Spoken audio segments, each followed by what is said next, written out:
Osasun arloan, agendaren koordinazioa eta antolakuntza oso garrantzitsuak dira. Bestela, horrelakoak gertatzen dira. Kaixo, arratsaldeon.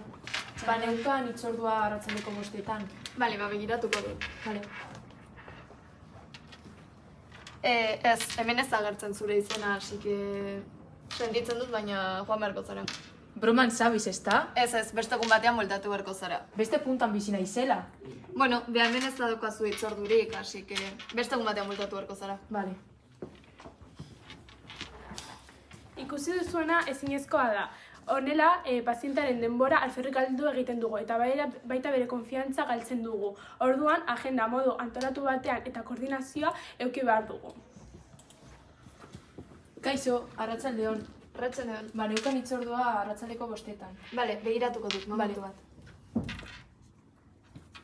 Zure izen hemen ez da agertzen, baina lasai egon, hitzordu bat antolatuko gula orain, eta listo, eseri zaitez eta itxaron orain hartuko izetela. Bale, mila esker. Zuri.